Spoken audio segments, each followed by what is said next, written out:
Kesaksian Asrul sempat dipegang TNI tembakan senjata dalam ban, mengaku ada masalah pribadi cari kacap ban. Praka si anggota TNI dari Divisi 3 Kostrad Kabupaten Goa membuat heboh kantor Bank Plat Merah di Jalan Usman Salengke, Kamis, 25 September 2025. Lantaran Praka si masuk ke bank dengan membawa senjata, hingga mengamuk dan mengumbar tembakan senjata otomatis.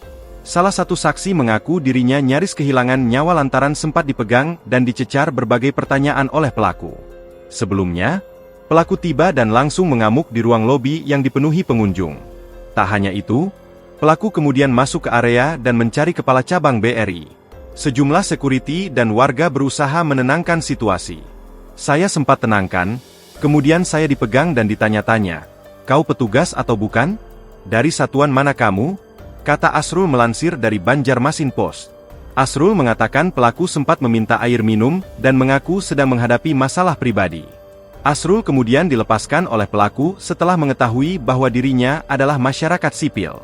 Pelaku kemudian berhasil digiring ke pos security sambil ditenangkan sebelum akhirnya 4 petugas Intel Kodim 1409 Goa tiba. Namun, saat mengetahui kehadiran 4 orang tersebut adalah petugas Intel, pelaku langsung beraksi dan mengarahkan moncong senjata ke salah satu petugas Intel sebelum akhirnya terjadi insiden berondong peluru serta perebutan senjata api di dalam pos security. "Saya juga tidak tahu apa masalahnya, yang jelas dia sangat emosi dan terus mencari petugas," kata Asrul. Hingga saat ini, pihak Divisi Kostrad Goa belum melakukan klarifikasi terkait dengan peristiwa ini. Sementara itu, pasca kejadian ini, aktivitas transaksi di Bank BRI kembali berjalan normal. Download Tribun X sekarang, menghadirkan lokal menjadi Indonesia.